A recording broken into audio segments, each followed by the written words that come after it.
Thank you to all our witnesses, and I have one question for each of you, actually. Out of curiosity, how responsive is the SBA if you come to them with problems within the programs? How responsive are they to trying to rectify those, and are they very open for for suggestion, for criticism? Steve? I'll start. I would say that the SBA is more receptive today, more than ever, in addressing issues the community faces for lending. An example would be the rewriting of the 504 refinance provision we talked about earlier. That will have a dramatic effect on a lot of these small businesses who have conventional loans that are ballooning, and it allows them to access their capital, be able to access their equity to use for capital. So anytime we've given feedback to them, they've been very responsive and very helpful.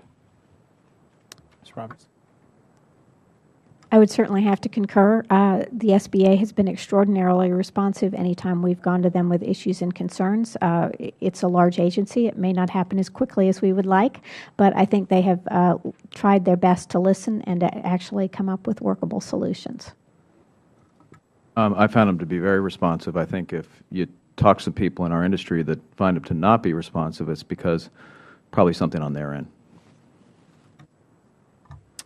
We have found them to be responsive as well. The main change that we've seen from a negative perspective is the consolidation to the national offices, as I mentioned in my report, as opposed to the local focus of where it used to be.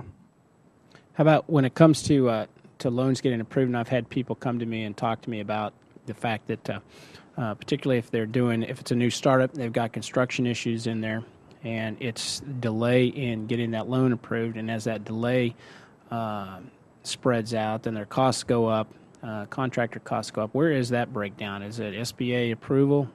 Is it just requirements that you all have in the process?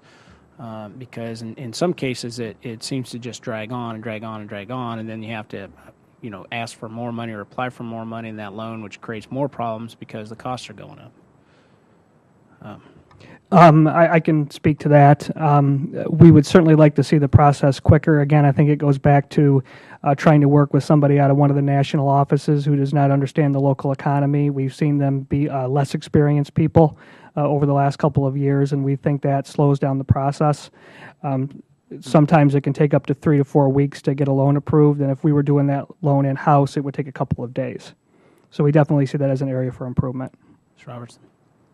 From a 504 standpoint, we are now required to provide construction bids at the time a 504 application is submitted on a construction project for approval. Commercial reasonable standard would be that construction documents are provided at the time of a construction loan closing with the bank rather than at the time of SBA approval.